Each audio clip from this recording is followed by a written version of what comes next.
Whenever you're ready. Recording in progress.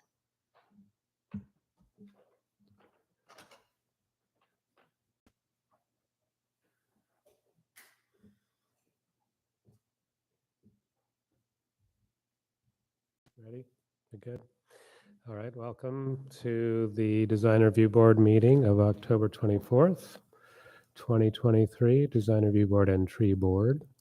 John, would you like to do a roll call for us? Sure. Christine Level, Present. Lynn Diedler, Here. Lars Langberg, Here. Melissa Hanley, Present. and Marshall Balf. Here. And Carrie Bush is absent today. Or he's recused. He's recused Yes, himself recused. because of his proximity Correct. To the project. brought to the project. Yeah. Okay. No minutes to approve. We got through those last week. Any planning department update you'd like to tell us about? Nothing new from the last meeting, other than, I'm not sure if I mentioned it or not, but SCTA and Fair and Peers will be having a workshop for the active transportation plan at the Sebastopol Farmers Market on November 5th. The farmers market, I believe, starts at 9 a.m. and runs sometime into the mid-afternoon. But this is part of their first public outreach for that active transportation or bike and pedestrian master plan. So they're encouraging residents of Sebastopol to get out there and provide their feedback. And that is all of the planning department updates since we went over stuff last week when we were here. Great, thank you. Then moving along, any comments from the public on items not on the agenda? We have one. You can turn on your microphone there and tell us. Is it on? Yes. Great. Steve Pierce, Sebastopol. I'm sure a lot of what I'm about to say is my own ignorance of what the board does and what is in your purview versus public works. But there are a few things that I want to bring up, kind of a order of when they happened and maybe order of magnitude. First one's pretty minor thing, but I'm sure if you walk down South Main Street, you'll see the UPS store that moved in, 10 months ago. One of their windows has 2x4s facing the street with some kind of board stuff on the other side. So that's what you see through the glass are 2x4s. I'm sure that's probably either not in your intention of what they're doing in terms of their storefronts, or maybe it is within the rules of what people who do the tenant improvements can do as far as storefronts. So that's more of a question. Was that one that just got missed, or that's what the rules are, or did the applicant just maybe do that after the fact? The next thing I want to bring up is, this is more the tree ordinance. There's been some, what I would call unfortunate tree selection for Libby Park that have been installed in the last few months. Redwood trees that are not on our list of preferred trees that we plant, yet we're planting them right in the park. There's one tree that fell, we all know, across the street. And on my street, on Jesse Street in Britain, in a 1 block range over the last 20 odd years, 2 large redwood trees came down, one right between 2 houses and the other obliterated the garage of the house that we ended up buying on the street. I think we all know redwood trees have very, very shallow root systems, and my daughter actually owns the lot at the end of Washington abutting the park. What do we have now? 2 redwood trees right next to the front fence line a few feet away. 50 years from now, we may not care, we'll all be gone, but she'll be living with these 2 big trees. She's surrounded by redwood trees there. These are scary trees that really don't belong in an urban environment. And, in the park, you have houses right next door. So I'd really like you to think before that maybe this is, once again, not in your purview as a tree group that decides what gets removed. This is what gets planted. Mm. There's a beautiful dawn redwood tree right there at the corner of the park. We could have continued that same theme with a couple more beautiful dawn redwoods, but instead we're going to end up 50 years from now with dangerous redwood trees planted there. The last thing I want to bring up, I don't know if any of you have had a chance yet to walk through Ives Park in the last week. It's a scary thing. We now have a road that goes directly through our venue where we have many years history of plays and events. It's an 8-foot wide road, right bisecting the park with like a 7-inch curb drop off in parts 3 on minutes both are up. sides. So these are trip and fall hazards, and we're going to end up spending a lot more money to now bring the level of the park up to meet this asphalt that goes right through the middle of the venue. And once again, are these things that came before the board, or are these public works decisions that get made? And it's really an unfortunate thing. I encourage you all to walk in Ives Park and check it out. Thank you. Thank you, Steve. John, could we address some of these? I'm just curious. Yeah. I think so. The UPS store, as a tenant improvement, does not come in front of this board for approval. So I'll add on to that. They just recently had an admin sign approval, and part of their conditions of approval is to obscure that kind of first row of pane of glass to block that kind of ugliness per se in front of on the street frontage there. Okay. And then as far as the park stuff go, the planning commission is the body who handles all of the park related issues and concerns. As far as the tree species go, as for planting in the parks, that might be with the Public Works Department. I'd have to double check with them to see if that was a recommendation that they got from the Parks Commission, Planning Commission, or if it was just something that is on their list for trees to replant. Is there anything else? But I guess in Libby Park, if trees want to be planted, that's a public park, so that's going to go. The city public versus whether it's Planning Commission or Public Works is going to sort of spearhead that process. Correct. So would there be a public review part of that, or not necessarily? They may just do park improvements as they see fit. Sort of. Correct. Yeah. Unless there's major improvements, like I know the Planning Commission had a special meeting last year where they looked at the fence that goes around the pond at Libby Park as far as upgrades and stuff like that go, because they would be the kind of body to review that. Mm-hmm. But as far as any other maintenance, if it's just tree related, I would think that it probably just goes through the Public Works Department. So I don't know if there's any public input as far as right. our public process for that I part know, of it. just as one side comment, we on the DRB tree board have had discussions about the approved list, and it's for us, it's more like a project you're going to see today that might be planting new trees as part of a development. They pick from a certain list, and we've had some concerns in the past of this very thing, that the wrong thing gets planted in the wrong location. But that certainly, as far as I know, there hasn't been coordination between that discussion here and the Planning Commission there, and sort of a bigger picture thing we should follow up on. The tree ordinance itself is a project on my list to revise and update. Okay. So it is something that I'm aware of is not in the greatest space right now, especially with some of the trees that are on that list. So it is something that we'll look at in the future, modifying and updating the tree ordinance section. Okay.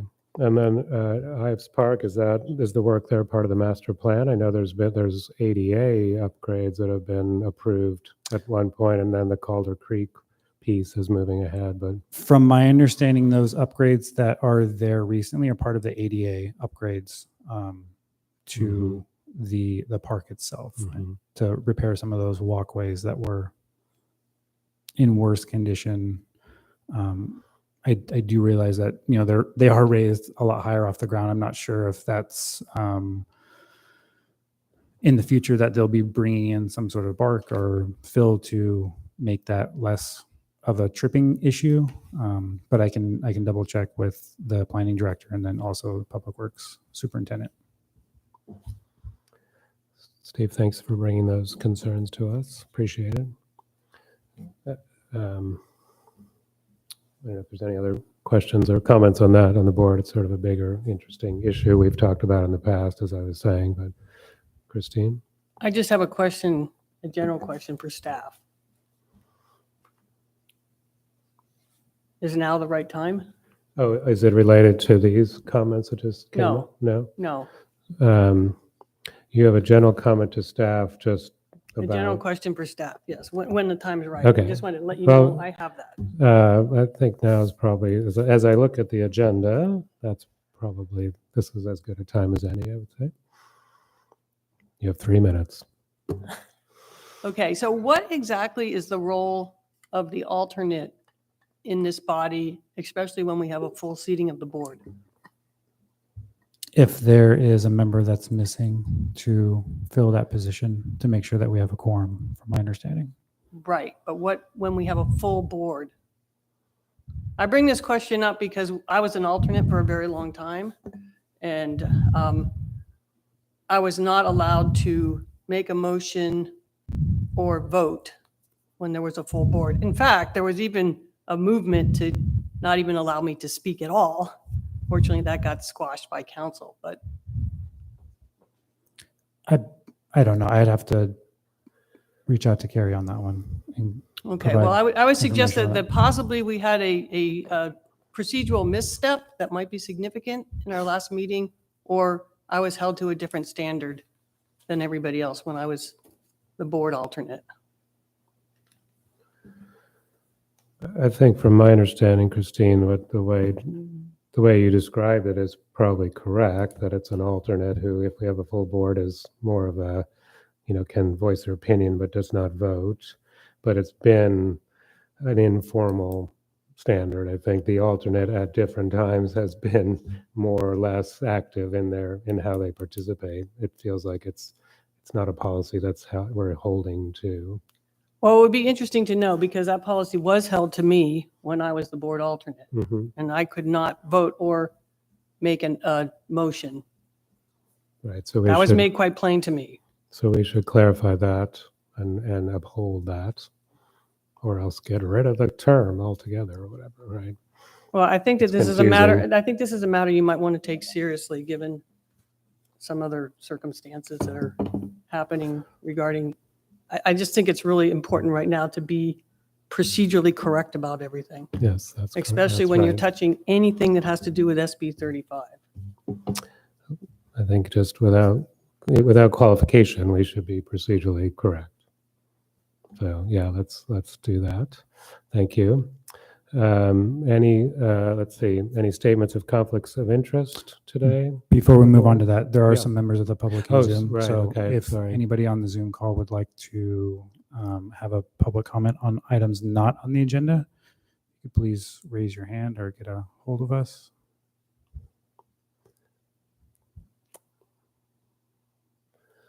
And See. I'm not seeing anything, and we don't have anyone else in the room.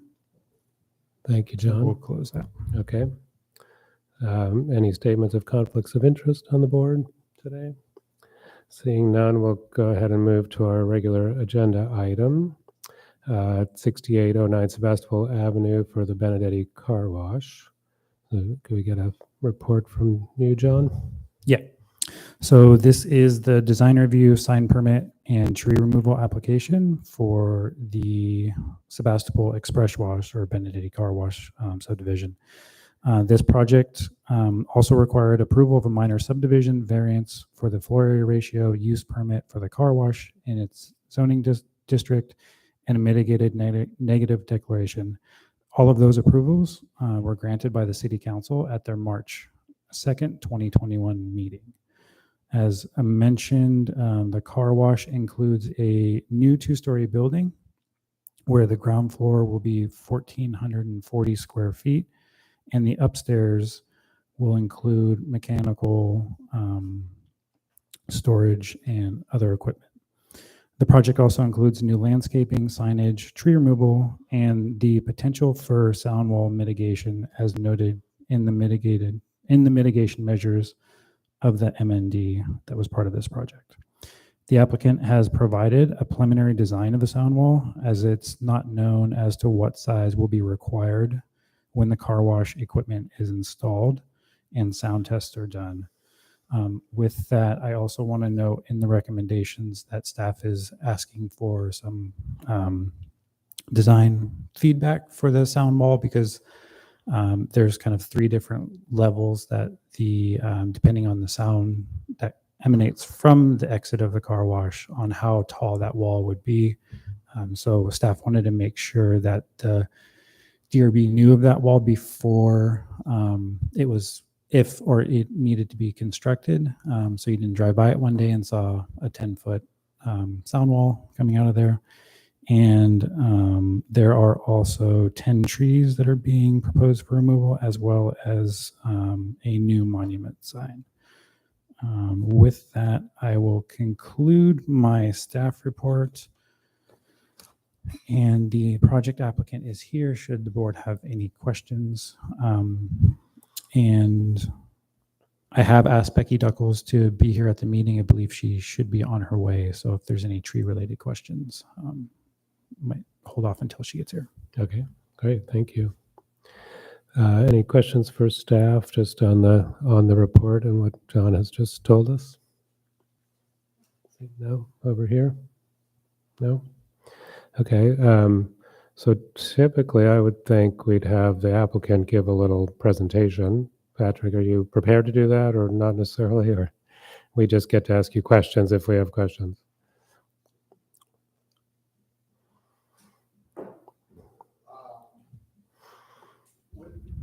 We don't have a presentation. We feel the application sort of speaks for itself, and so we're really just here to answer questions.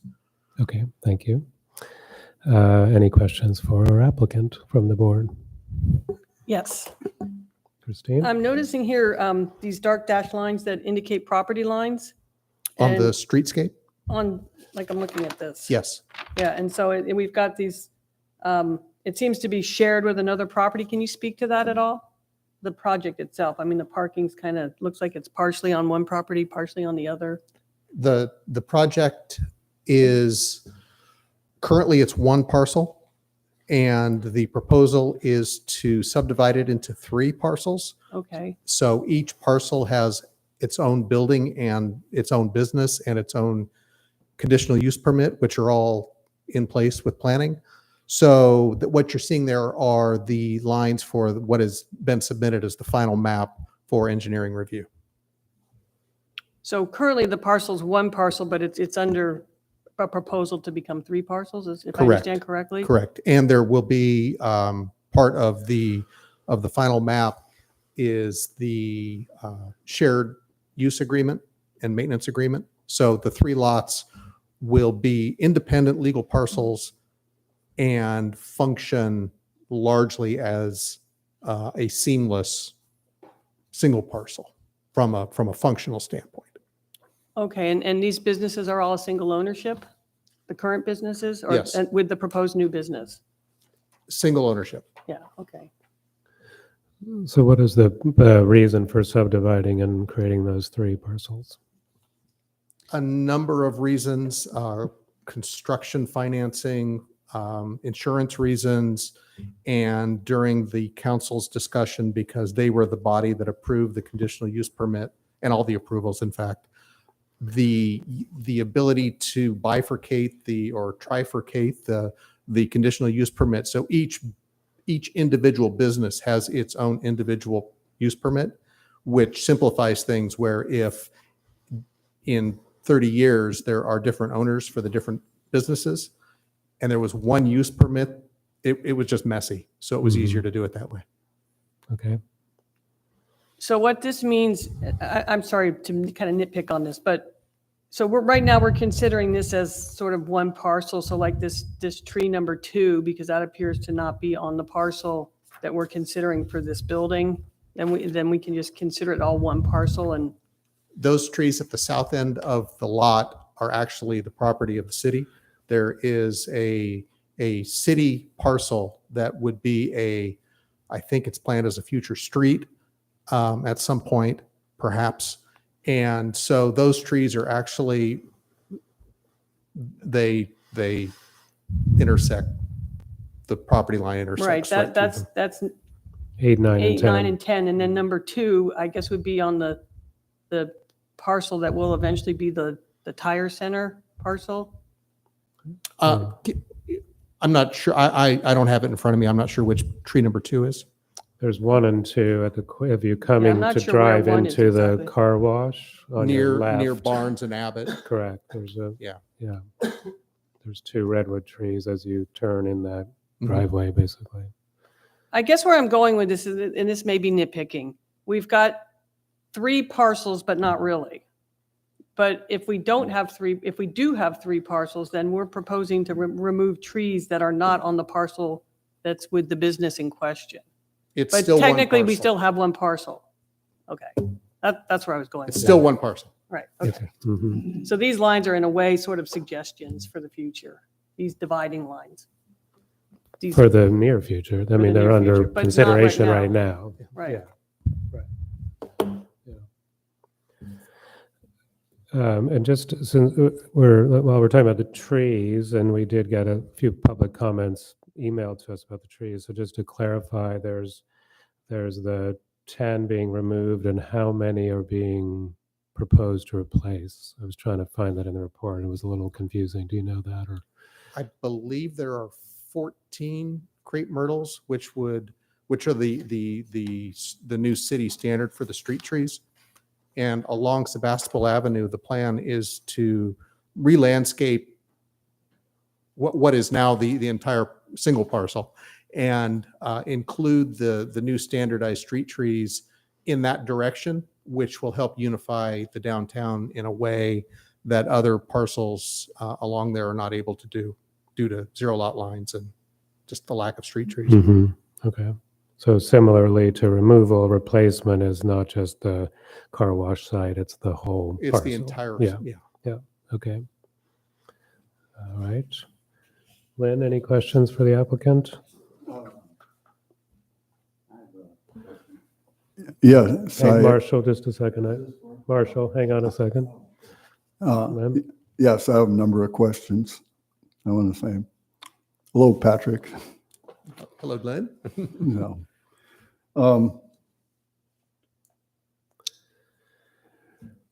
Okay, the sound wall came up, and the sound wall is tentative in the presentation here.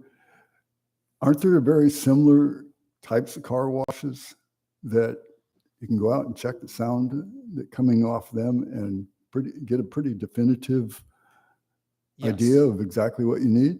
Yes, and one of the construction consultants, this is his business, is building washes. So he is completely up to date on the technology and the equipment. And he provided a couple of recent, in the past, projects of similar size. And the council was concerned at that point about the accuracy of the data that was provided, and wanted to have a condition in place if under these specific circumstances, once the equipment is turned on, to have a way to mitigate the noise. And there were significant studies that were done during the council's process that showed an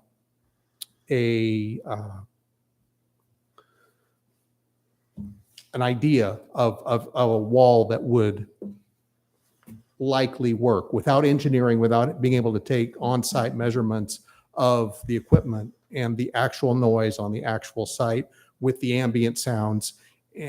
So it's theoretical at this point that something, it was a condition of the council. So we don't know what it would look like yet because we don't know what the conditions would be. So is the 10 feet a conservative estimate based on that data? That data, I believe, showed actually, I think it was a 9 foot or a 10, it was either 9 or 10 foot tall wall in a sound study that was run on a computer modeling, just what the equipment might output and what the noise might be. Yeah, I actually called in a few favors to two acousticians that I work with, and they felt pretty confident that you could get some accurate understanding based on ratings from these pieces of equipment. We felt we did. Yeah. And so. So is that's- council just not comfortable with approving a 10-foot tall wall? They're hoping that get in there. Mark, you want Yeah, to? if you can come up to the mic, yeah. So, yeah, this was I'm sorry, Mark Reese. I'm the owner of the project. This was a large concern for everybody involved, including myself, because I don't want to create any more noise than what we already do. And we're in a very noisy area to begin with. So Tunnel Vision, who is the contractor for the car wash for us, has done all these studies that we've talked about. We did a sound study along with the city, and we come in under the ambient noise that's there right now. The biggest concern, I think, was the adjoining neighbors. They do a lot of construction outside. They do some grinding, they do welding, that sort of thing, which is much higher than the ambience noise is outside. What we're looking at here is the sound wall is more of it's the fail-safe catch net, if you will. In case, in some particular way, we get done with the car wash and the blower system is louder than it should be, comes out with some sort of amplified noise that it should have, that's where the sound wall comes in to be able to mitigate that and take it back down to a level where it's not going to be a problem for anybody and underneath what the ambient noise is, the ambient dB is right now. And right now, because the project has taken quite a while to come to fruition because of all of the above, they continue to make leaps and bounds regarding the blower systems, primarily the drying system at the end of the car wash bay, and they continue to lower the dBs on it. So even what we had back then is even better and lower dB now. Hope that helps. Thank you. I have a question for you. Yes, What, is there a proposed hour of operation? for there this is. It project? should be in the packet. Yeah, can you just let me know what that is? Well, I don't want to quote out of hand, so I would recommend that you. It was approved by the council approved it, yes. Okay, so just kind of normal business hours though, right? Primarily, I think it Yeah. extends to 6 or 7 p.m. in the evening, but not past that. And on the weekends, I know it's earlier than that. Thank you. It's 8 a.m. to 7 p.m. Monday through Friday, 9 to 5 Saturday and Sunday. Very good. Thank you. In Patrick's project report. The wall will be at the end of the wash, which would be between essentially the back exit of the car wash itself before it loops around to come back through the vacuum stations.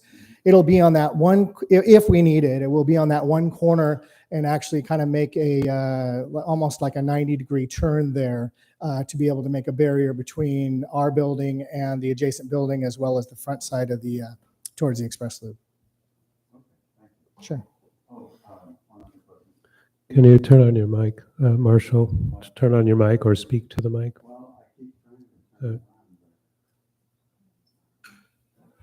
You have to get right next to it or else it won't pick you up. It's not turning on. The three trees that are behind the site that are proposed to be taken out, will those stay there until the city develops that area, or will they come out now? Why are they part of your proposal? Well, the city council, when they made the approval, they want to make sure that they have access for, as Patrick mentioned earlier, potentially a street that could go back through there. And that also would include, of course, obviously a sidewalk. So the sidewalk goes in the direct replacement of where the trees are.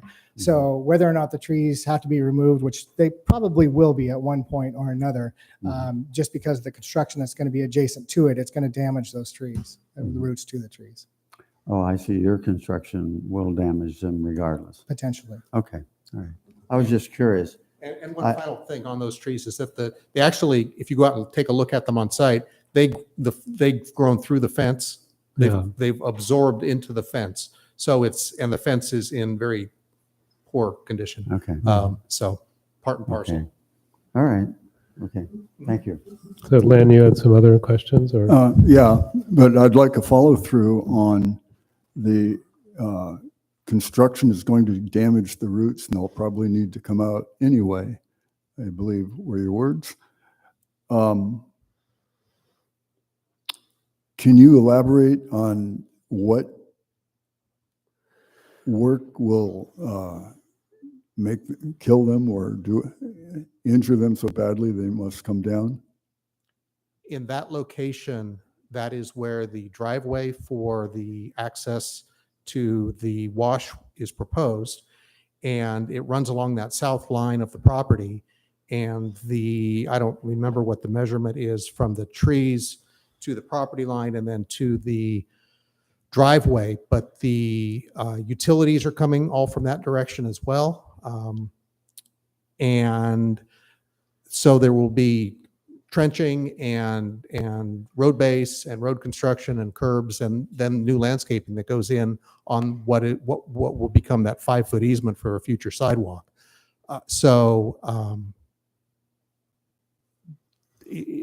They're not in great health, as noted in the arborist report. So it's just highly unlikely that they would survive construction. And the greater question is, I suppose, does it make sense to try and save trees that are in quite poor health? Well, okay. We have different areas of trees. What about along the back property line there where we have oak trees and I think maybe one redwood? Those are the ones he was just addressing. Well, my take on them was that the health looked fairly good. I mean, as close as I could get, they appear attractive. And I'm not sure of what, and it would seem, okay, you mentioned trenching. Can't you stay 12 feet away from root lines and get your trench where you need to go?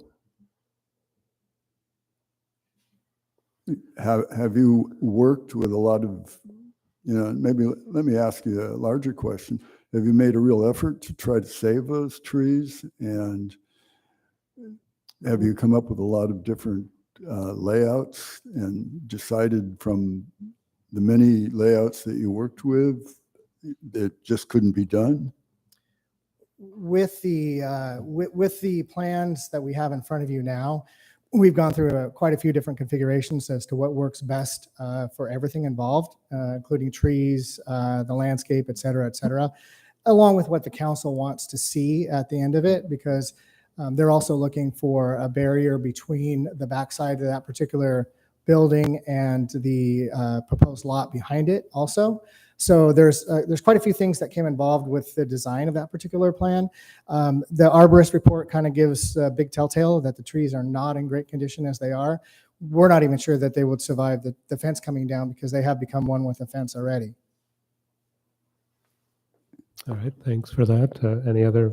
So Yeah. I think, Lynn, this is not really the discussion time. I think you should limit, Okay. questions you have about what we've heard to clarify things from the applicant. Then we can all Well, I discuss think, too. yeah, I want to know their thinking and the reasons behind this set Okay. of plans. And so I'm asking questions. Carry on. And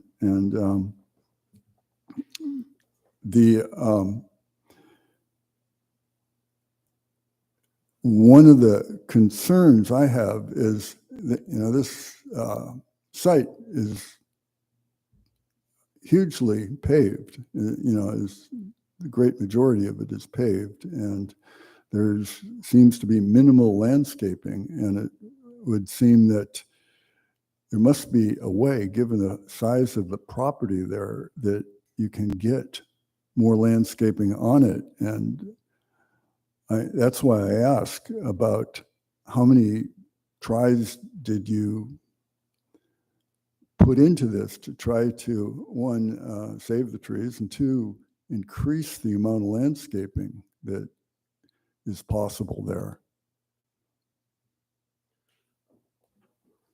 I'm not quite sure what the question is. If the question is how many different designs did we look at,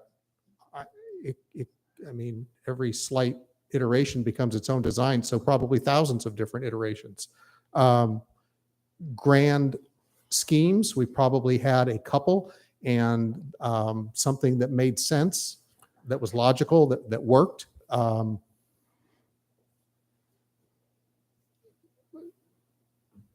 Probably had a couple of iterations, but I would say that what we have, there was really nothing, no design that we were able to identify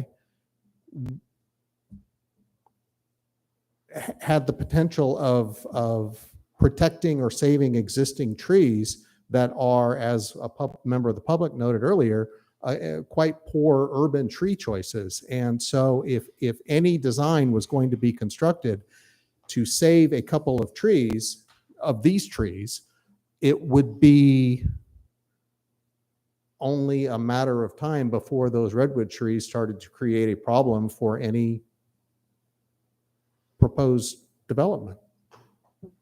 I think maybe another way to phrase that question is to staff. And is there a requirement for percentage of impervious, or rather pervious surface on a lot like this? I don't know if, Patrick, you know that in preparing for the project, or John, if you know that. Not that anything comes to mind as far as. So it could be all paved as far as our standards go for this lot. Do you, Patrick, do you know that? I believe that is the case. There are, in the application, it was a matter of answering the questions on the application as best as possible in relation to this particular proposal.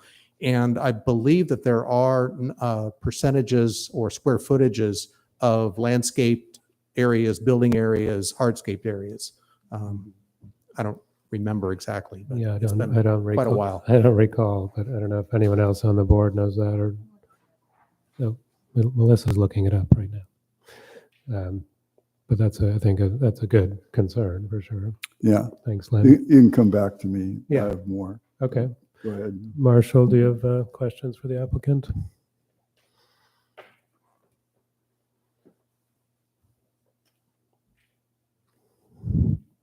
And you can use Melissa's microphone if you need.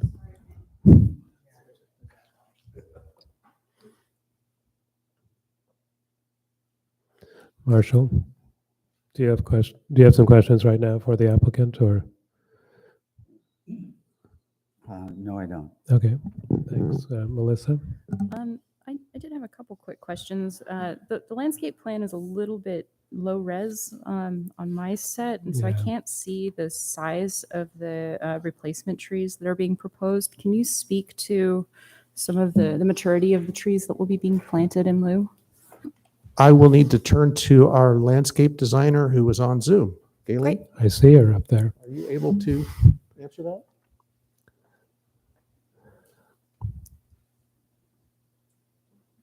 Galen, I don't know if you can hear this. We have a question about the landscape plan, which I believe you prepared.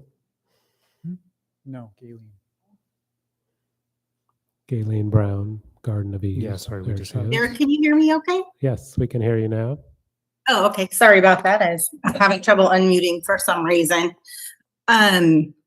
So the crepe myrtles that are in the plan are, roughly mature at probably around 25 feet. But what is the Are you size just of them asking as about they're the size going? of them? Oops. Sorry? What is the size of them as they're going into the ground? Those are, I think they're 24-inch boxes, I believe. Oh, 36-inch boxes I have, which could be, that is just as a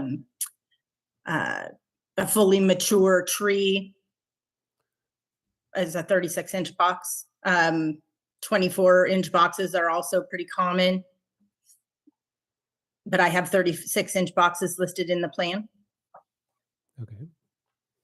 And Galen, could you speak to the choice of the sort of low range shrubs along the plan south aspect? Like there's no trees along that property line or any larger species. It all seems pretty low. Let me take a look here. Along the south end. So that is, are you talking about the island? Kind of the island is that they drive into the car wash? The property perimeter and the island too. There's nothing really tall at the island either.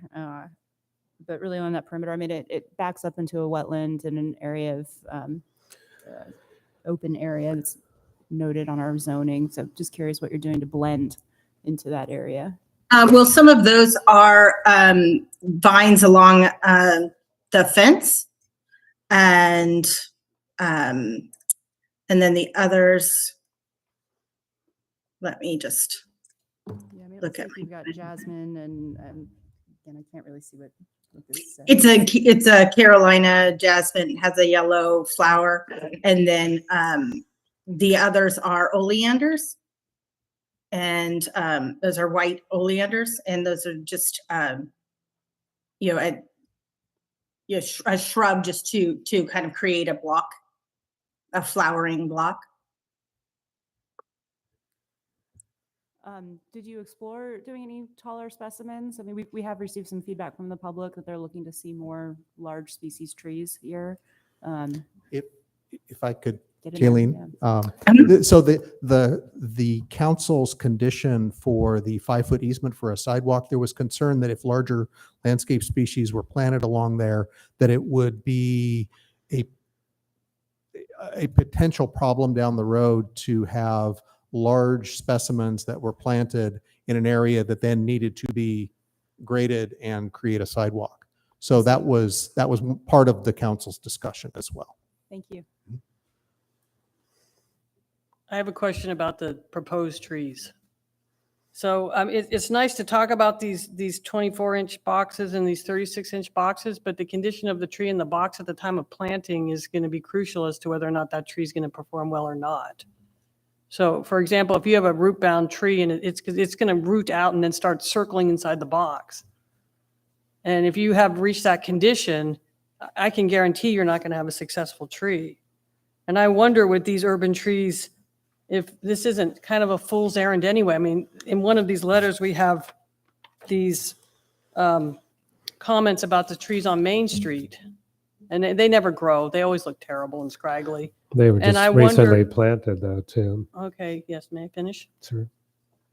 I would suggest possibly just doing landscaping that has, more shallow rooted, taller brush type things. And I mean, these trees never seem to work. And yes, those trees were recently planted, but they were planted because the trees prior to them failed. So, I mean, I wonder if it's even bothering with these trees is worth it. I mean, I know we have this idea about trees, but I never see them succeed. So it's just a suggestion. Can I speak to that Yeah, for a yeah, second? go ahead, Galen. Just as far as, I mean, that's kind of why this particular tree, that's kind of why I chose it, is because if you look around urban landscaping, you just don't find a hardier tree and low water usage and pretty tree that tends to be fairly successful in in urban situations. And the box as it goes in could be adjusted fairly easily if the council feels like it should be larger or smaller. I don't think that's probably a big deal. But I mean, if you look around urban landscaping, a crepe myrtle is a pretty successful tree and quite lovely. All right, thank you. I Go might ahead, add, Mark. if you don't mind too, you may or may not be aware, if you weren't at the council meeting, that the landscape redesign is not a condition of approval for the project. it is a conditional approval for the new building, but not for the rest of the location. We decided to do that because the landscaping that's there, we originally put in over 30 years ago, and it's run its course. And I want the entire project to look good, really good. And that was kind of our addition to try and spruce everything up and make everything look nicer in the long run. Great, thank you. Any other questions for the applicant at this point? I have just one more on the color scheme and the material choices. It's a bit of a departure from the other buildings that are on site, the loop and the tire. Is there a reason to bring in stucco and different materiality? It was a conscious decision to bring in the additional materials. It begins to speak a bit more to the other newer construction that are to the west. There are brick elements, there's plaster cement, stucco, and it was a way to bring an aesthetic to the proposed project that was a little more upscale than the existing shop building is, a bit more upscale than the adaptive reuse project to the east, which was originally constructed as an automobile dealership service shop. And so the idea to have a bit more upscale, but still common, and I don't want to say pedestrian, but hard wearing and workaday type of materials used in an interesting composition with interesting colors seemed like a success. And it also, down the road, those materials would be readily adaptable to an aesthetic retrofit for the existing other two shop buildings on the site, and just sort of elevate the entire parcel. Thank you. Or so sort of as a bridge, an aesthetic bridge. Okay. It's very architect-y of you. Okay, another question? Yeah, I want to say, I think the design of the project, the building, is very good. I find it interesting, and I want to second all your comments. I think they're all true. I like the upbeat color, except for, seems like there's a lot of gray in there, and so I hope that gets downplayed a little bit. Seems a little too contemporary. Any other questions for the applicant before we start deliberating? Yes, Marshall.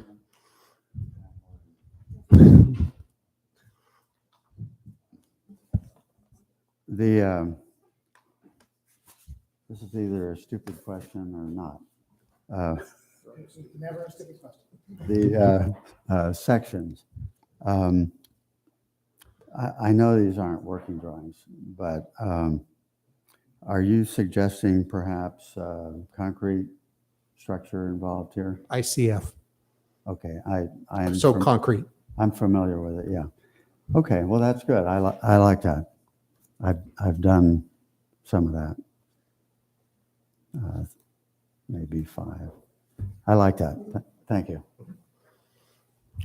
All right, thanks, Marshall. Any other question? Yeah, Lynn? Yeah, several questions about the vacuum system. But first of all, you have 17, I believe. Is that correct? One question is, why so many? Another question is, you have shade structures over those vacuum areas. Are those light panels or for solar panels? Is that their purpose? So the first question about the quantity, that was simply the calculation of required parking in the zoning ordinance. And if the parking stalls needed to be installed, it made sense to have vacuum stations. And for the shade structures, I believe those are just simply, they're just nylon cloth on framework. The project, I'm sure you've noted that on the elevations, is going to have an extensive solar array, which will feed back into the grid and make the electricity basically for the operation of the business. So the need to have those shade structures at the vacuum stations as solar is not, it's not necessary from an engineering standpoint for the solar. You mean the solar panels can produce all the electricity that you use, the ones that are on the roof? Largely, yes. Probably overproduced. So the piping on the vacuum system is overhead, and it just seems like, you know, putting plumbing up in the sky. Is there a reason to have it above ground like that? The only above ground portion of the vacuum system would be the hose that comes out and is mounted to the standard for the shade structure, and everything else is underground. So it's just the hose that comes up, or are those also on arms? I'm not sure of the exact system. Well, Those are the only bits that are above ground.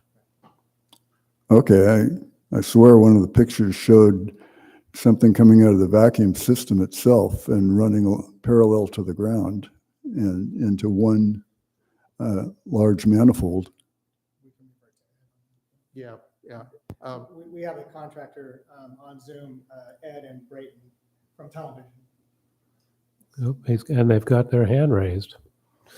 Could we call on Tunnel Vision to talk about the vacuums?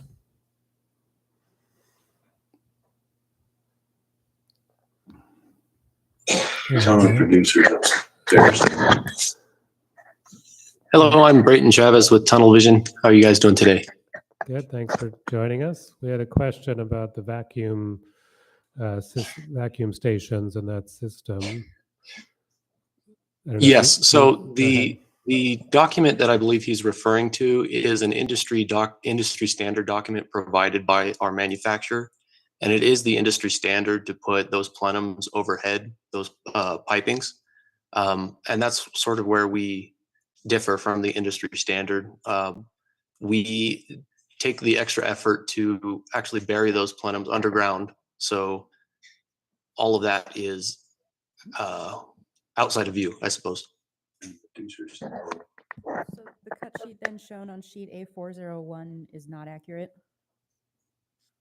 See, 8401.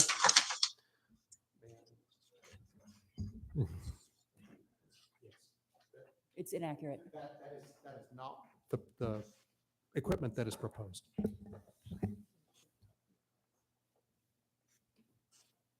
Yeah. We don't have that page in front of us. Well, Patrick, the architect, clarified. So A401 is a, as you called it, sort of an industry diagram that is not actually what's being installed out here. The equipment itself is what's being installed. The only difference is the elevation of the equipment. Okay. Mm-hmm. We're undergrounding everything, so it's not up above overhead. And Susie, is it possible to share the application on the Zoom so that we can, thank you. And then sort of related to the question from Mr. Balf about the type of construction, the vacuum equipment itself will all be enclosed in that second story with concrete walls around it. And so the noise mitigation is very real from that, encased in a concrete bunker. And it will make it quieter overall. So there's this simpatico that happens between the material choice and the use of the building. And the other benefit to that is that any excess heat, waste heat, what would have been waste heat is actually captured with the equipment and then put into the blowers to assist with the drying, therefore reducing the amount of air that's needed to move because it's elevated in temperature. Thank you. Lynn, continue. Yeah, you mentioned that the parking, all the parking that is on this drawing is required. You know, so I think it's 17 or 18 parking places are required for who? The zoning ordinance has a standalone section related to car washes. And so there are special requirements for the number of parking stations that are required, as well as the amount of queuing area that's required. So that's people going. Can you repeat that last amount of what? Queuing, people waiting in line, Oh. the driveway in. Mhm. So those are special requirements for this very particular land use. So that's where those numbers came from. And I'll just piggyback on that. There's not an open space requirement for this zoning district other than related to dwelling units that are I included. can't hear you. There's no open space requirement for this use type in this zoning. If there was residential, there would be, but they're not obligated to provide any usable open space. Thank you, Melissa. I just don't quite understand why a car wash that you don't get out of your car, is that correct? Correct. Who needs 17 parking places? Well, I think you have an additional 5 where, and I don't understand this. You have a property line going right through about 5 parking places. And who is using those and who counts those as their parking places? So that property in the distance of time between when this application was made several months ago to now, that property line has now moved easterly. So those parcels are no longer bifurcated by a property line or proposed property line. And it is correct that one should not exit a vehicle while the wash cycle is going on. It is, however, just fine for somebody to exit their vehicle to use a vacuum station, which is not enclosed in the building. Those are in the parking area outside the building. So which way was the property line moved? I believe it moved easterly down the center of the landscape strip. Yeah, that makes Okay, sense. so it's making the parcel slightly smaller. Right to the east, like on this drawing, there's a property line.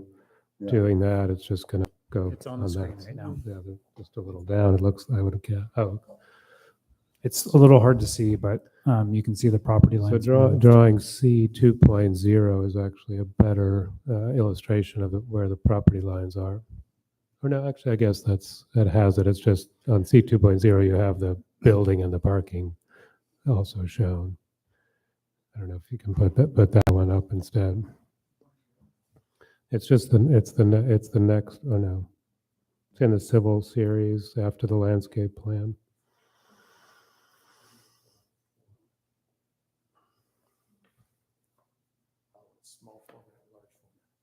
Right. Yeah. Then that one or the next one.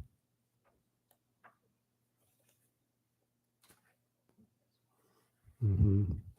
So Patrick, could you point on the screen where that changes? So that's currently drawn as the property line.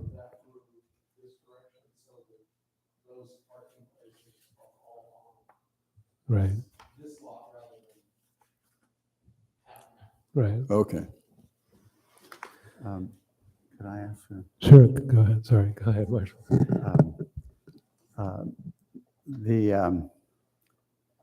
I realize that parking regulations might require 17, 18 spaces, but you're probably being very generous about the vacuum machines. You probably didn't need all those. Maybe one row would have taken care of it, and the others are just generosity. I'm not being critical. I'm just asking. We're actually less than industry standard in the area. There's several other washes that are built under the same similar type format. Mm-hmm. Jolly Washer over in Santa Rosa, the Wash Barn, et cetera, et cetera. They all have more spaces per. It's obviously there are certain people that want to get in the car, go through the car wash, and go home. Mm-hmm. And there's going to be those percentage of people. But there's a lot of car enthusiasts out there that want to finish doing things, either vacuum their car, wipe the windows down, that sort of thing. Some of them, just do all sorts of different things there. So it gives them the option, and we're actually less than industry standard as far as that when you compare it to the other car washes that are in Sonoma County. Okay, thank you. Melissa? Can you speak to the use of the staff area reception? Is this a car wash where you basically like pay at a terminal and carry on and never have to get out, or do you have to engage with someone? No, theoretically, you never have to engage with anybody if you don't want to. Fantastic. The car wash, the car wash spaces. Again, I don't know if you've been to any of them in Sonoma County, but the equipment nowadays is extremely good, and it will wash a car 95 to 98% without anybody touching the car. But there are certain cars and there are certain conditions. Say, for example, a car comes back from the snow, has a lot of heavy dirt on it. If you have not been through the other car wash in town, if you go in with more than dust on the car, it comes out pretty much just as dirty as it went in. And so that being said, we have the ability with one personnel to be able to pre-wash those areas of the car that the machine can't get to. Typically, that's going to be the front grille area, the area between the rear taillights, and sometimes the lower rocker panels if they get really dirty or have a lot of mud on them and that sort of thing. So that person sits in the front and he or she can actually pre-wash that car in certain areas that it might need. So a little bit of help with it the equipment can't get to. That person also would be in charge if you have a problem at the pay station. Something malfunctions, you can't get your QR code to work, money doesn't go in the way it's supposed to, et cetera, et cetera. That also in turn allows that building to be standalone in the area that you're speaking of, because if we need to interview somebody, if we want to have a conversation with the employees or staff, we are thinking that we're only probably going to have to add 2 to 3 personnel as far as employees are concerned. But they also need a place to be able to meet and congregate and go over things as well. Great, thank you. This is completely unrelated to your application, but what kind of catchment area does Sebastopol have for car washing? Say that again. What is the catchment area for car washing in Sebastopol? Is this like a hot ticket? I mean, if you look around Sebastopol, we have the defunct Rotten Robbie gas station next to Dee's Diner there, and we have the coin operated. Yeah. So pretty much everybody that I know in Sebastopol, and I'm born and raised here for a lot of years, they're going out of town to get a car wash. So they're either going to Santa Rosa, or they're going to Arona Park, or they're going to Katati. Any other questions for the applicant before we turn to our public questions? If I could follow up. Oh, sure. So that front area, it was a matter of the function of the business not really needing a living room, a front door, but wanting the building to have one from an aesthetic standpoint, and it is needed, as Mark noted, to have a place for staff, but it also is a front door. It's a visual greeting to the customers. do you anticipate selling merch here? Is this like where this is just purely for the service aspect? Okay. All right, thank you. Any other questions at this point for the applicant? Then we do have some people I know on the screen, some of whom are part of the project. I see Jim Whedon has had his hand raised. I think there's a couple people. Can we call on Jim to give public comment, and then Huck Hensley are the two I see at the moment. Jim, would you like to go ahead? Okay, well, maybe I wasn't sure when the public comment was happening, so that's why I raised my hand for quite a while. Being the direct neighbor at the Chimera art space, makerspace, I think we would potentially, except for the office upstairs in the back corner of the Ford building, be the most impacted by this project. And I know that, so I'm mostly concerned, I'm not trying to be like, not in my backyard, but it is in our backyard. And so I have to raise our concerns. I'm most concerned about the noise factor. And so I'd like some clarity about that. Is the wall going to be built? Or is the wall conditional upon some sort of complaint or future measurement that forces construction of the walls? So that's one question I have. And if it's not going to be built right away, what is the process that determines that the sound wall is needed? And I would just like to point out, I was not really in favor of this. I know the planning department was overruled by the city council to allow this project. There are many reasons I don't think it's a great project for the city in terms of cars idling as they go in there with their air conditioning on a hot summer day. We raised all this stuff at the meeting about downtown use and how it doesn't conform with, trying to prevent more auto uses, but that's all sort of water under the dam. And I know it's approved, but when projects are approved, I really do want to hold the project to the mitigation that was promised. And for instance, we hold classes in our jewelry studio, which is in the rear corner of the Ford building.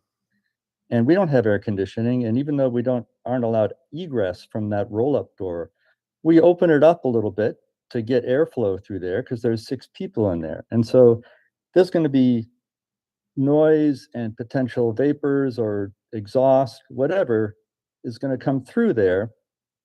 And I'm concerned about it. And I'm concerned that, I think this is probably the last step of oversight or whatever, and things are going to happen, construction's going to happen, and nobody likes to try to, go backwards and tell somebody, oh, you couldn't have done it that way and have to redo it. But I would just like to say that we will be concerned about the noise factor and probably, and we make noise too. We do occasional hammering and some grinding and outdoor uses. And I'm not saying, that we can't have any noise, but, one man's noise is a leaf blower and one man's noise is church bells or whatever. So if it's bothersome to us, we want to have a place to go and we want to know that, there is some sort of mitigation that can happen. So that's my public comment. Thank you. Thank you, Jim. So John, could you just clarify we were tasked to talk about the design of the potential design or proposed preliminary design for the sound wall. Yep. But what is the actual conditions for the building of that? So the project is conditioned in a way that once construction begins and the equipment is installed, there's a sound test that happens. And based on those levels, we'll determine the wall that needs to be potentially installed for mitigation based off of the sound report that was part of the mitigated negative declaration that City Council approved. Not potentially installed, but yes, installed to a certain now found data. Correct. Right? So it will be installed. It's just a question of how high or what it is in after data is collected. Is that right? Correct. I believe I don't know if there's a mitigation that says that there's no sound wall needed. I'd have to go back and check that report, but Patrick, do you know? Sorry, this project was approved before I started with the city, so I'm kind of playing catch up. This was a point of a significant amount of discussion on the part of the council. So the way that it was conditioned was the project is constructed, the equipment is installed, and then tuned, and then noise measurements are taken. And comparison to ambient noise, time of day, all those different things that a professional sound study would do. And if there were mitigations required, then the wall would be proposed, it would be engineered, and it would be designed and constructed using the data that is now known and hard. So the data could show that no sound wall is really necessary. Correct. Okay. And our understanding is with the current modern equipment, the project team is quite comfortable that it will not be required. But we don't know that for sure. So that's why we're completely open to the condition. Okay, thank you. So which will, can we open up to a few more questions of the applicant? Sure. Sorry, you're not done yet. Yeah. Yeah, on this topic? Yes, on this specific. Okay, yeah, that's fine. Go ahead. So the landscaping plan doesn't take into consideration a sound wall, and I'm wondering which will come first, the landscaping or the study, design, engineering, construction. You'll have to build new footings for the sound wall if it's 10 feet tall. Like, that's not a small project. Well, the measurements would be taken prior to the landscaping being installed. So then at that point, it's bare ground and it's easy to retrofit one point of connection to the building. So we could be a year out after FDOB before we start seeing landscaping going in if we're, Well, only in that one area. we're phasing. We're comfortable with phasing. Okay. But it also means that our next door neighbors could potentially be, a year-ish, let's call it round numbers. No, with if the wall is required for mitigation, the condition of approval from the city council's discussion is that there's no operating permit until. You can't operate if that's Right, not so working. it's bulletproof. Okay. We think. We do think. Also keep in consideration too that the sound wall more than likely will be the ICF construction as well also, which again, that's cement and it's over 6 inches thick. So it goes up very quickly. It's almost like Lego blocks. Okay. Let's go ahead back to our public comment. Could we get Huck Hensley?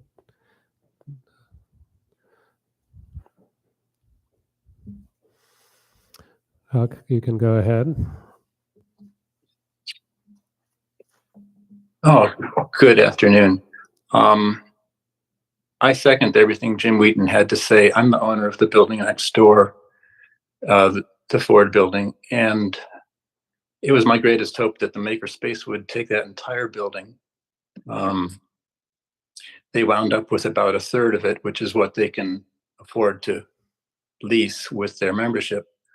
But the car wash is going to have a negative impact, not just on noise there, but on traffic and air quality, and impact the nearby sensitive habitat of the Laguna as well.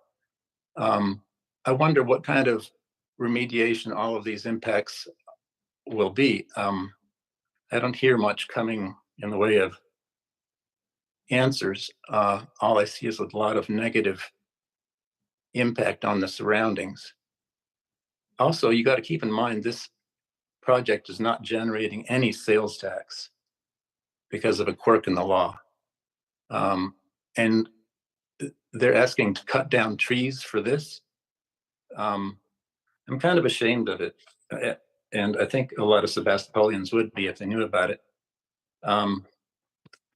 It's kind of a irony to me too, that you're reviewing this in the same month that the city is considering emergency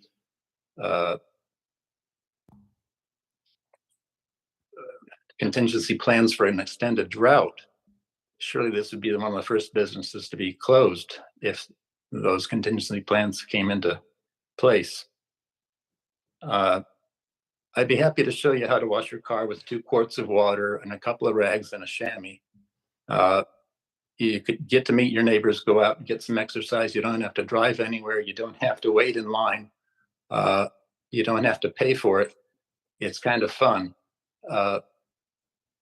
All in all, I wonder why haven't we learned anything in the last 50 years? It's like that we're reverting to the 50s and 60s and cherishing this car culture that it's doomed.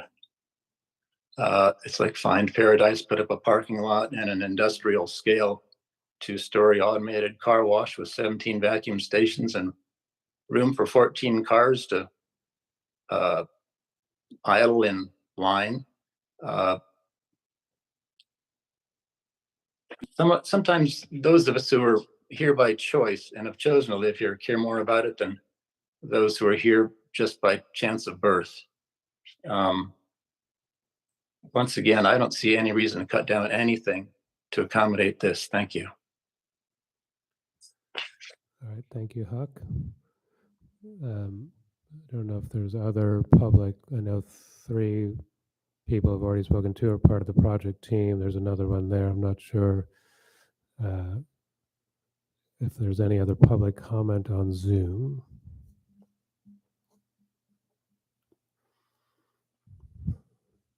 No? Okay. Not thanks, seeing Susie. any. And then the 2 public comments that we got via mail were sent to the board and also published on the website as Right. part of the packet. Yes, thank you. And no sign of Becky Duckles. And I've reached out to her, unfortunately.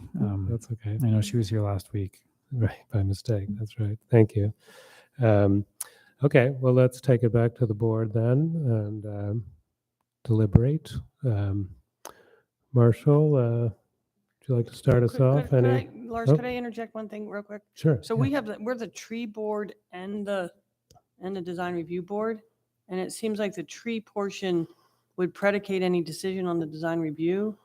So should we be taking the trees as a separate It's item? a separate item. And then deal with that, because that's going to Mm.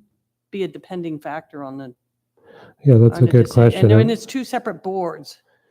It's What do you think, John? it wasn't presented to us that way, but that's a good question. I feel like we've done that in the past. So do you have any thought about that, or? No, I think that's fine to separate the design part of the building and then the tree board part for the trees being requested. Okay, I mean, they're connected, right? They're part of the approval it's that we're approving the whole thing or not approving or conditioning or whatever. But do you want to talk about those separately? Is that your? I think we should. I think we should discuss the trees first and then proceed with the design review. Okay, well, I think that's Okay. easy enough. Yeah. Okay, so we have, if that's okay with everyone, we have trees that are being removed and replaced. We can talk about those. Who would like to start on that? Christine, would you like to talk about the tree part? Well, we have a letter here. I'm not going to say the name right, from Christine DeVellis. And she talks about the trees and the benefit of trees and the environmental benefit of trees, et cetera, et cetera. But, I feel like I totally agree.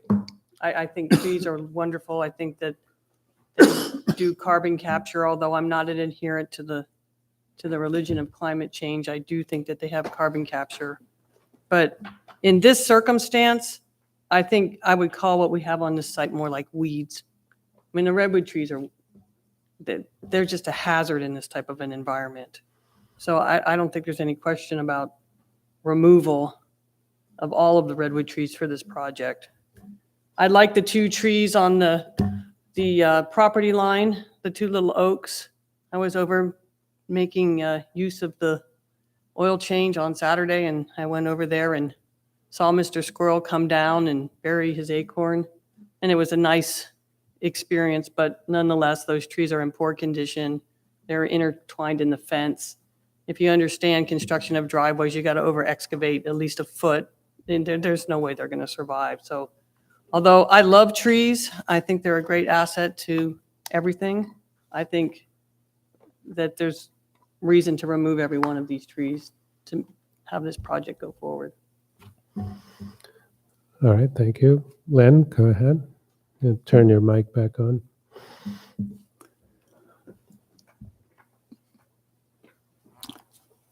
I don't want to immediately put down your thoughts, but I have a lot of experience with trees, and particularly live oaks and particularly redwood trees. And just a quick story, I was at Westminster Wood, and they had a redwood tree that was probably about 40 inches in diameter that had 3 big fence rails growing right through the middle of it. They went in one side and stuck out the other and were totally embedded, and the tree was huge, doing fine. And trees can put up with a little fence in them. And I've seen just many situations like that. Next is redwood trees respond to the way they are planted. And if they start out young and their roots spread out on their own, they do much better than a tree that gets been in a bucket for a year or two and gets planted. It looks good in the nursery, but yes, the roots do get twisted and you don't get good root taking on there. I've done experiments. After 5 years, a seedling will look as good as a 5-gallon potted redwood tree. And after that, the seedling exceeds the growth of the potted redwood tree. These redwood trees look really good for their environment.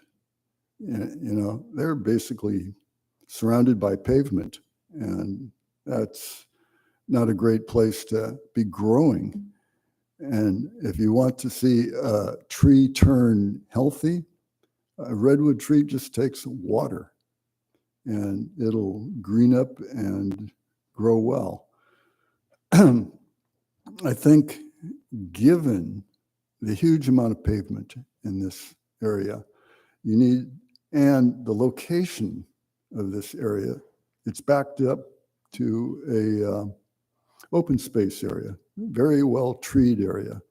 And it kind of, the trees where they are and as big as they are seem to fit in or be needed to kind of harmonize or soften the environment. I think it would be, they would look good in them.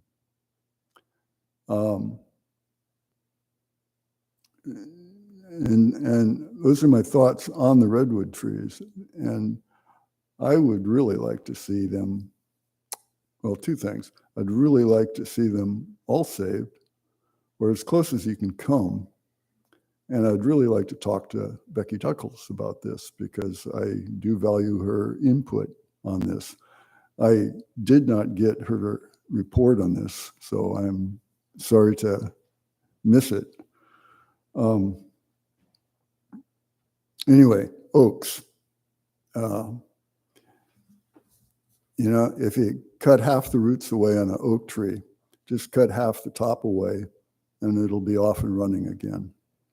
They are a very durable tree. So, and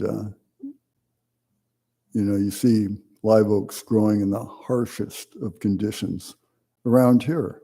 So I am an advocate to, I think the trees would add to your project. Thank you, Lynn. Melissa? Marshall? Just going down the line here. We'll just go down the line. I mean, I do know that the tree evaluation, there's not a page number, but it's from the applicant, says that all but 2 of the trees are in either good or good fair condition. Some of them appear to be drought stressed. I think we all are after the last couple of years, so not surprising.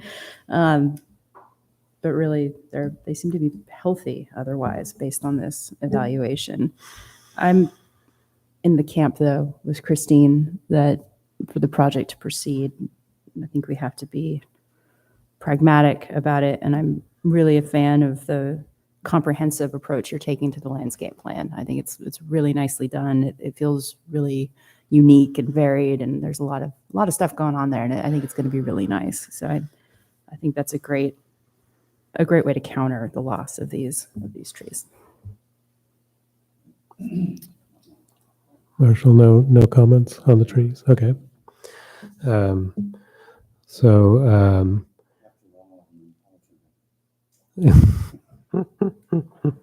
You're allowed to comment, though. Just one alternate, that's right. this band of one. So I guess from my point of view, yeah, in this day and age, cutting down healthy trees is a pretty unfortunate thing. And that I think most people would agree with that right now. It's so this is a car-centric site already, and they're adding a car-centric program. So I think that fits, and it's unfortunate that that program means cutting down of healthy, mature redwood trees. Though I know that they're not the best species and they're not in a good spot. And 5 years from now, this might be a very different discussion, or 10 years.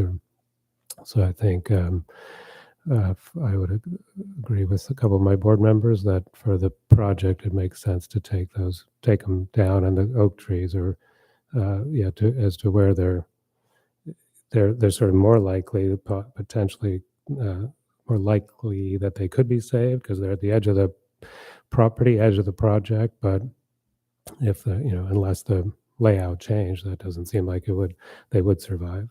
So that's my comment. And so I guess we could vote on removal of the trees as a first step in this process, or we could just fold it into our later discussion, later motion. You have a comment, John? I'd say it's probably best just to do one vote. Yeah. Once, yeah. Yeah. Okay. So we've heard everyone's take on the trees. So let's move then to the rest of the site, building design, site design, and specifically if there's any comments about the sound walls. That's what we've been asked to address in particular. And the sign. Excuse me. And And the sign. signage, Yep. right. Thank you. We haven't talked about the signage, but yeah. Okay. Can I start on this side? Marshall, do you have any comments on the building or the site design or the sound wall or the signs? Yes, I was hoping there'd be an opportunity to compliment these gentlemen for the design.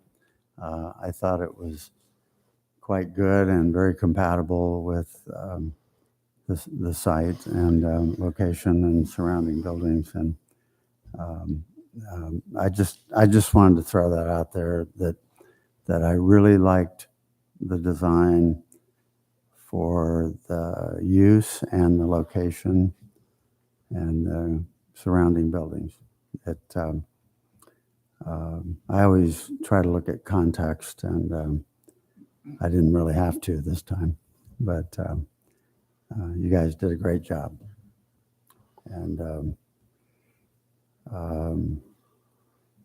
And regarding trees and property rights, when you buy a property, sometimes you don't know what you're going to do with it, and especially if something's commercially zoned, it could really create problems. And you can't always design around it. I've seen a lot of situations that were very unfortunate, where all the trees had to come down, but you can't really take the property rights away for the trees, and so it's always been a difficult thing. I've been faced with it all my life, and a lot of years. And anyway, the fact that you're putting in more trees than are coming out is very good. And I think it's probably all you can do in this situation. And anyway, I support this project. Thank you, Marshall. Melissa? Great. Patrick, I just want to compliment you on the clarity of the submittal. I think it's super comprehensive and one of the better ones we've seen. So really, really nicely done. Also, your title block just makes my little graphic design loving heart sing. It's really beautiful. I'll say I'm not a fan of the stucco on this project. I feel like the corrugated and the standing seam materials that you've got elsewhere are really sympathetic to the other buildings surrounding. I mean, it goes into the tire, goes into the Ford building. The stucco feels like a bit of a left turn based on the immediate context of this project. I'd love to see it replaced with a material that brings in that sort of rhythm, that verticality of the either standing seam or corrugated. You know, there's a variety of corrugations. We can change the scale of corrugation if we want to get that kind of extra texture. I don't think that it's giving us the sort of higher end refinement that we're looking for, or that you've mentioned. The green also feels a little bit like a side move for me based on the other buildings that are in that space. Maybe simplifying the color scheme. I get the red reference to the eaves in the other buildings, but that is the one color that feels a little bit like a what's going on. I'll just parry that with, I think all buildings should be white or black, so maybe I'm the wrong one to comment on this. But those are my two observations. Otherwise, I think the proportions are really lovely. The variation in shape, the kind of cupola reference to the Ford building is really nice. I think that the shape and scale feels really, really spot on.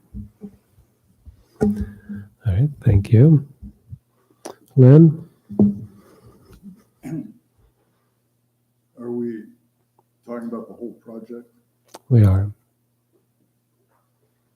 Yeah, we're talking about the whole project, and then we've been asked to also comment more specifically on the sound wall piece, and then the signage is before us as as part of the application. We haven't talked about that at all. It's in the staff report.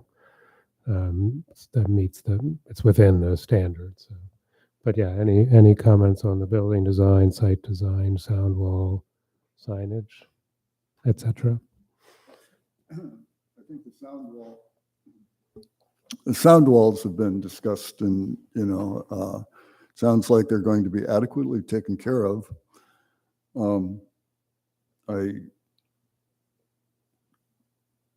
I can envision minor shifts in the design to save a few more trees. And I'd really like to see that happen. And I want to hold off an enthusiastic approval until a little more effort is made to keep those redwood trees. And otherwise, I think it's an attractive building. It's certainly well thought out. I'll use it and wash my car there, and so I will see it often. But I just feel it's given the number of people that are going to come through that landscaping and view it, and how they feel about it, and how hot it is, and that kind of thing, that it should be dressed up a little bit to be a little bit more presentable, at least with the landscaping. That aside, I like it. All right, thank you, Len. Christine? Okay, first of all, I just have to say briefly, go cars go. Okay, overall, I think this is really a nice addition to this overall property, because we've got that kind of dead corner now with the beat up old asphalt and everything, and now we can tie the whole property together with the symmetry, and I think the landscaping is really doing a nice job with that. So I think that overall, the whole project is going to be a big improvement to add that building back there. I want to applaud Patrick. I like the buildings just the way he designed them. They have a mix of materials, and I think that the materials are consistent, and I do like the way they blend in with the Ford building. But there's also, the stucco is kind of tying on over to the Boblet building too. So I just think it's really nice and pleasing, and I support the project 100%. Thank you. I would also echo what Marshall was saying. The presentation, the whole package is really great, very comprehensive. The this is not necessarily criticism of you, but maybe our staff, that it's the resolution of the documents is not high enough that I could not actually zoom in and read the drawings. I mean, I could pretty much read the drawings, but the titles of some drawings were very hard to read, and the landscape plan especially. I don't know, again, so that may be somewhat you and somewhat them, I don't know, but so it's more of a general comment for the future, because we are looking at things primarily digitally now, and I just printed out, a couple little things to reference, but that's something we should pay attention to. Yeah, that's on us for, there's some cases where we need to scale down stuff to fit it in an email because the project Right. drawings are too large that we Right. can't send it out. But we can work on getting Okay. that Yeah. taken care of in the future. Thanks. But yeah, overall, I also, like Melissa said, the unification of the site. Mark, what you were saying about, bringing it up again after 30 years and really unifying that, I think is a great move. And it's a lot of pavement, certainly. The more of that, the better. But I think overall, it's a very nice project that will be compatible with its context. And the sound. So of our sort of specific issues, as you said, Lynn, the sound wall was discussed quite a lot, and it sounds like the applicant has a plan for that. We should discuss. I think if it has to go forward, if a sound wall will be built, does it have to come back to us, or can it be approved at the staff level? That's something we've talked about at various projects. If there's something outstanding, and I think that, to me, the design is really good. What Patrick would come up with would be compatible. I'm sure that I would be comfortable with staff level approval. I don't know if anybody has any other comments about that specific item. I might add that given the concern of the neighbor, it might be a good idea to go through the formal design review process, even though I think it's going to be approved, but just from a sort of neighborly consideration. Is that in our purview to say that, or what's the next? I don't know. I know, I was asking It's John, but yeah. I mean, the sound wall is part of the conditions of approval from the subdivision or the use permit and all that kind of stuff. So when Carrie, the planning director, I asked her, we talked about this a little bit the other day, and she sort of put that out to us as if we want to see that again, if it comes forward.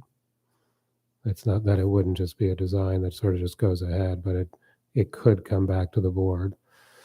It sounded like from the director's point of view. Yeah, and I think part of the staff report is to get feedback if there is a sound wall that is triggered for this meeting, to provide feedback to the applicant and staff. That's about the actual, we could comment on the design now, but the design may not ever happen. Even. Correct. It's a little tricky. Anybody else? Yeah, it's hard for this circumstance because we won't know if a sound wall is needed until those things are done. Okay, so we have a comment that it could come back to the board because of neighbor concerns. Anybody have any comments about that? Questions?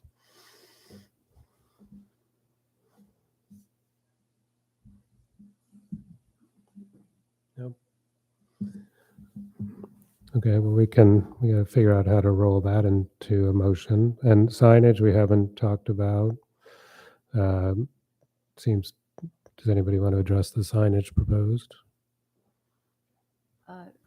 Go ahead, Christine. It's my understanding that the signage in general complies with the standards and would not normally be presented to the board.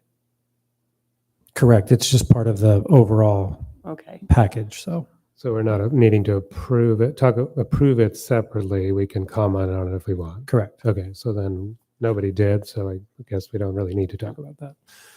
It seems to me. I mean, Or this do was one that was so low res that unfortunately we can't actually see the call outs and annotation that's on. And I would like to see what this material is and Is there an illumination? I mean, there's just, you can't We read have, He it. has it right in we front have of a you. maquette in front of us here.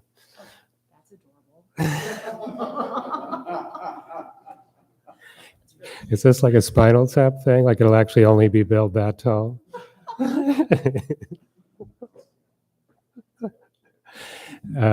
Patrick, would you go up to the microphone and tell us what the materials are for that? Since you brought it, we may as well talk about it. So this is one half of the design. The other half is over here. So the body of the sign is proposed as a plaster cement stucco finish, and then this would be most likely made from aluminum or steel, powder coated or painted as appropriate, and then infill panels that stand proud of this, so that it's got a real three-dimensionality about it, and with lettering that mimics the lettering that's on the building fascias, with a bit of relief, so they would stand off of the surface. It wouldn't just be a painted panel. It would have some three-dimensionality to it. And other than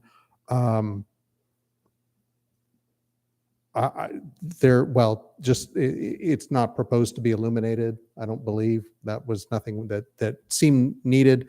Really, the location adjacent to existing established businesses in the same realm of service type of business. It didn't feel to the project team like this needed a big fancy, flashing sign of any real monument. What about site wayfinding signage? I mean, you're proposing accessing mostly from the CVS, it seems. The primary access to this part of the business is from that southwest corner, and the wayfinding, I think initially the community will maybe be a little confused, but I think that will rapidly solve itself in familiarity with the project and where one accesses and where one egresses. And part of the reason for the site design the way that it is to allow vehicular traffic to filter into more than just dumping straight onto the busiest street in town. That southwest corner was really ideal as a secondary egress and access to the site. Trusting people to have logic and figure it out? When it comes to driving and wayfinding, I think yes. So to answer your question, yes, there will be some initial confusion. I think the community will very rapidly find the logical layout meets their needs. Is this sign at the corner at Barnes? This is at Barnes and Abbott. Yeah, that's okay, in that little planter well Right. Island there. Okay, I see it now. Yeah, thank you. All right. Any other signage discussion? Any other discussion at all? Could we put a motion forward? Or I guess there's still the question of the sound wall. If a sound wall is required, does the design of that come back to DRB? Christine said she thought it was a good idea, and then there was no other comments. So I guess you could put it in a motion, include it in a motion if you wanted to, or unless someone else has any comments about that. Well, I'll comment on it. My means and intention here is to show some respect and appreciation to the comments about the sound. I don't think the sound's going to be a problem. I probably won't even need the wall when you look at these new technologies. There probably won't even be a wall based on the testing. But I think in politeness to this consideration, I would motion that we approve the project as it is with the design as shown, the removal of the trees, and a sound wall, if needed, presented to the board at some future time. Okay, thank you. We have a motion. Do I have a second?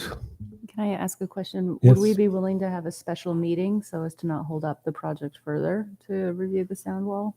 Well, that's a good consideration. Yeah. I know, but y'all have waited a long time, so. well, I mean, it's not going to be my purview at that time, Right. so. It seems like guys that can would be decide only about that. waiting a month or something, right? So, but why don't we move ahead? Then I think that, like, right, that this, if anything, it'd be sort of waiting a month or till the next meeting. That's not so. Okay. All right. So do we have a second for Christine's motion?